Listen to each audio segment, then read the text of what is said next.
morning, my name is Leana. Growing up, this is how I spoke. My stutter was often so bad that I couldn't get out any words at all. One of my earliest memories is hiding in the janitor's closet so that I didn't have to talk to anyone during recess. In second grade, I stabbed myself with a pencil so that I could get out of answering in class. That piece of pencil lead is still on my thigh as testament to my shame. Stuttering was this looming cloud that cast a shadow over everything I did. I couldn't get rid of it, so I tried to hide it. Words that began with W, N, and L always tripped me up, so I avoided them.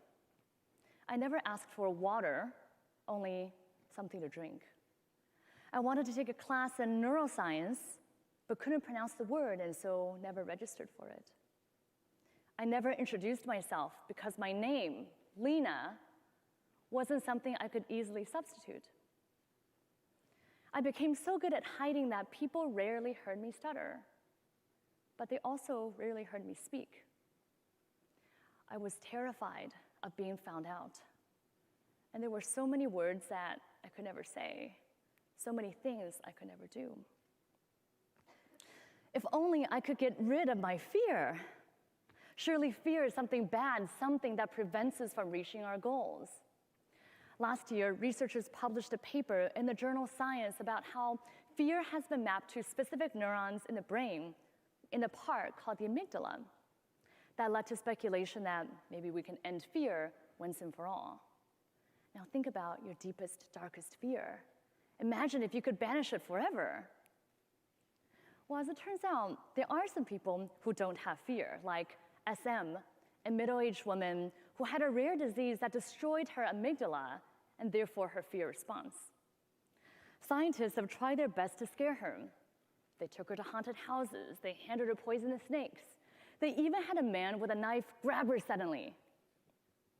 But instead of sweating, pulse racing, screaming, what any of us would do, right? She laughed. She reached for the poisonous snake. She had a conversation with a knife-wielding man. Life might be easier for SM, but probably more dangerous, and also a lot less interesting. How many of you have heard of Brene Brown? So Brene talks about how we can't selectively numb emotions. It's like those creams that are supposed to target cellulite only on your hips, right? They don't work. Though recently I've started to look into anti-wrinkle facial creams.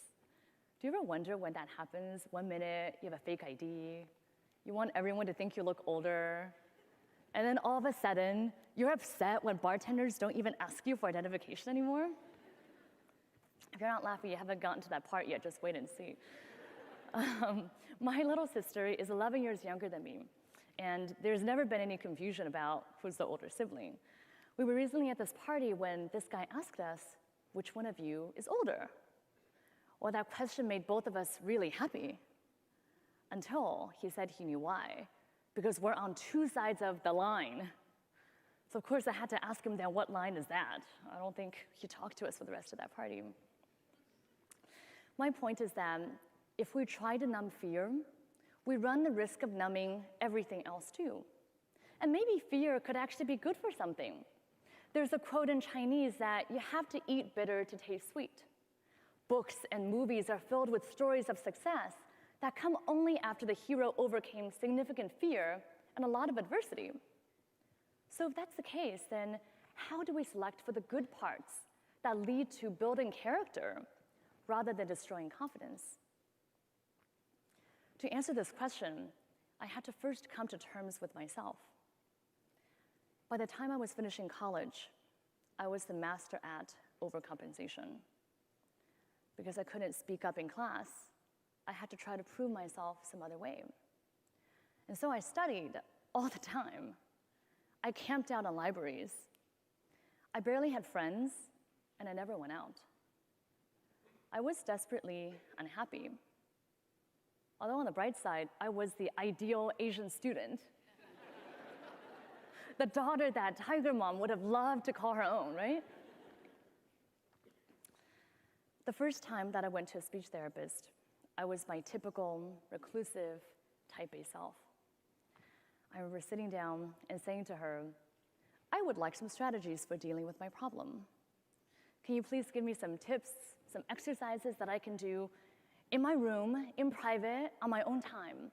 I promise you, I'll do this 5 times a day, 2 hours at a time, every single day, whatever it takes. But here's the catch. We can't tell anyone that I stutter. In fact, let's not even call it that. Let's just call it my little problem. My therapist, Vivian, is a very wise woman. She sat there, and she listened to me. She nodded like she actually agreed with my speech. Sure, she said, except for one thing. Hiding is the source of your little problem. And we have to start your therapy by telling people that you stutter. I barely let her finish that sentence before I made a run for it. Literally, I ran out of her office. And you have to understand that I have a terrible sense of direction. My husband says that I can't find my way out of a wet paper bag. And so, of course, what do? I ran down the hallway in the opposite direction. And I had to come back and ask her where to go. So if you want to make a dramatic exit, that's not the way to do it. So I came back, and I left my purse in her office again and had to come back again. Anyway, really bad exit. So then I went home, and I decided that I was going to prove her wrong. So I borrowed every single book I could find on stuttering. I checked out videos. These were the days before YouTube, so it wasn't easy to Google and YouTube videos, so it took some time. But I found hundreds of exercises, and I did them all. Well, you know what happened. Nothing worked. Actually, the more that I tried to hide my stuttering, the worse it became. Soon, I couldn't pronounce words starting with half the alphabet. I stopped going to class. I called in sick at work. I couldn't bear the thought of anyone seeing me like this, and I literally wanted to die. Finally, I called Vivian and I said, I can't go on like this. Please help me. And so she did. We worked out a plan. I started out by stuttering to strangers, actual strangers like cashiers, gas station attendants, anyone that I encountered. The only rule was that I wasn't allowed to substitute words. I had to say whatever I wanted to say and stutter on it.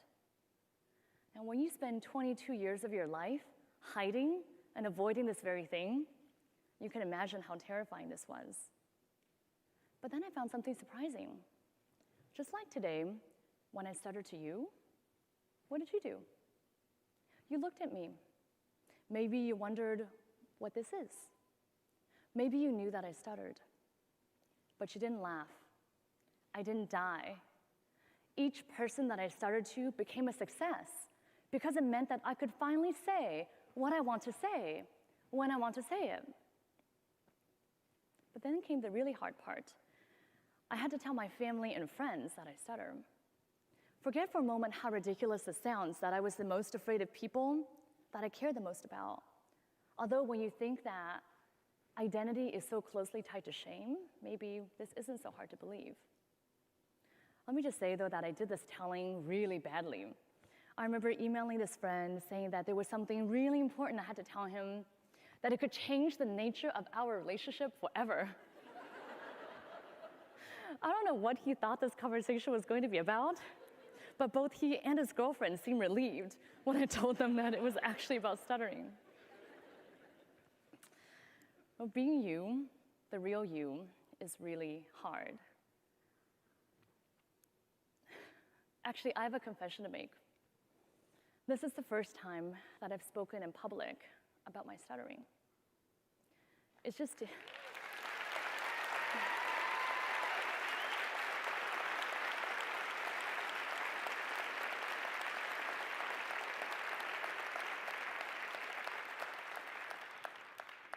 Thank you. It's just, it's easier to just lock that part of yourself that you're ashamed of in a door somewhere, in a room somewhere, close that door, lock it, throw away the key. A part of me still cringes when I think about that little girl hiding in the closet with a piece of pencil lead in her thigh. And a part of me still wishes that I were never that little girl. No matter how fluent I may sound, I look at myself in the mirror every day and remind myself that I am a person who stutters. It's a part of my identity, just like being an Asian American, a woman, a wife, a sister, a friend, a doctor. The moment that I try to hide it is the moment that I feel shame and that I feel fear. And that's because shame leads to fear, although shame isn't the same thing as fear. Fear is when you're afraid of something, afraid of doing or trying something. Shame is when what you're afraid of is yourself. As Vivian taught me, hiding feeds shame, and the antidote is openness.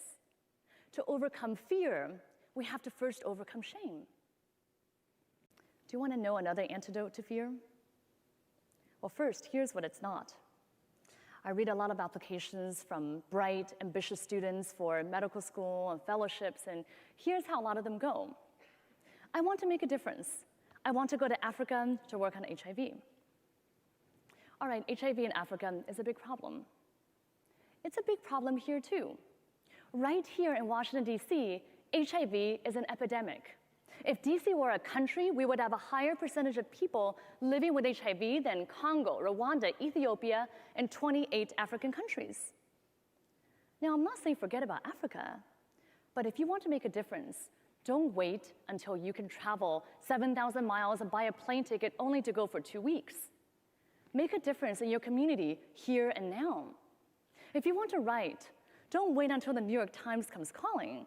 Start your blog and start writing today. If you want to be a leader, don't wait until you do your 5th internship in Congress. Lead a cause that you believe in here and now. But how, you may ask?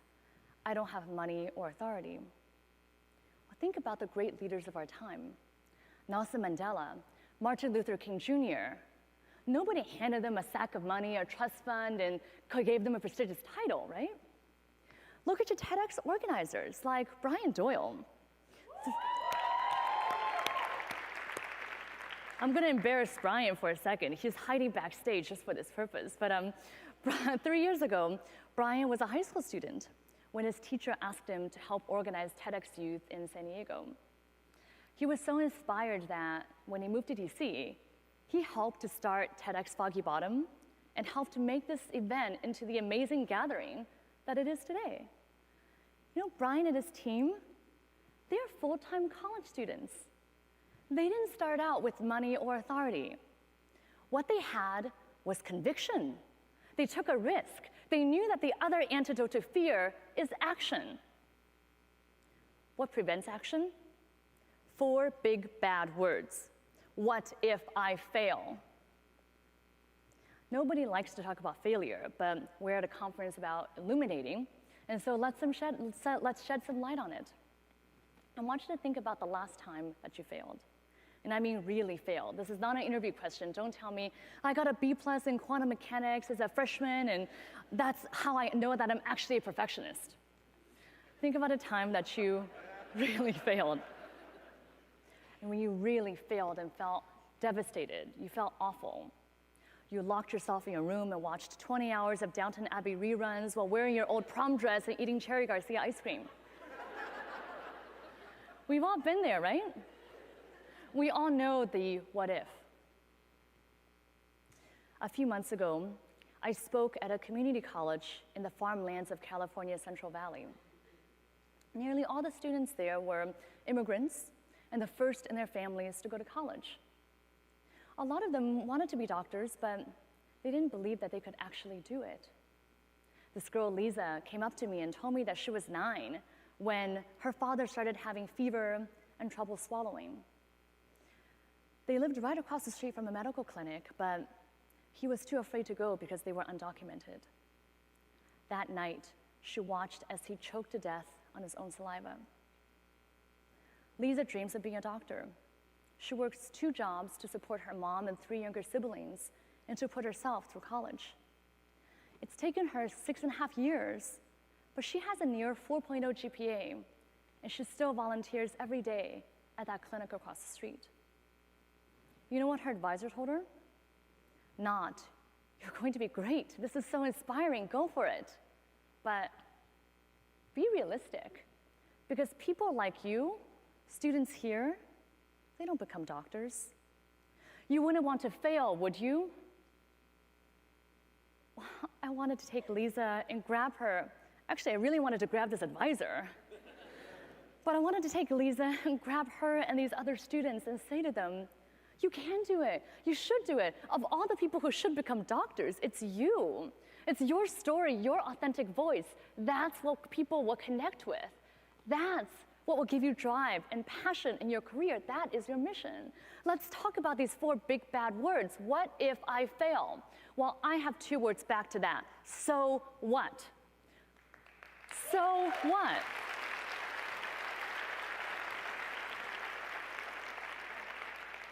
What is the worst that will happen if you go for it?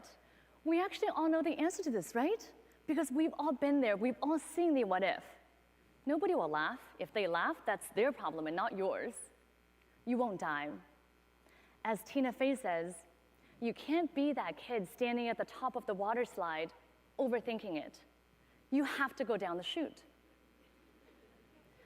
If you still don't want to go down the chute, ask yourself a final question. What's the worst that will happen if I don't go for it? Who will it hurt? Last April, I was working in the Mass General ER when I heard that 2 bombs had gone off at the finish line of the Boston Marathon. My heart stopped because just a few minutes before, my husband had texted me to say that he was going to watch the race at the finish line. We lived right by the explosions. As patients started coming in, some not breathing, many missing arms and legs, all covered with blood and soot, I was so scared that the next patient I'd see would be my husband. I was so scared for him, for my neighbors, for my city, for my country.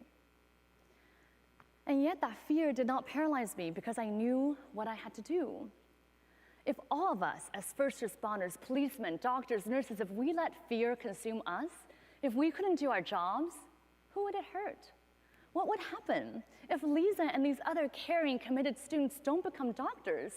Who will serve their communities? All of us are here today because other people made sacrifices, because they overcame fear and ate bitter for us.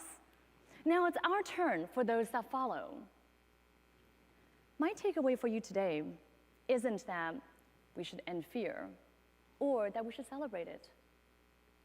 What I hope you take on is this challenge.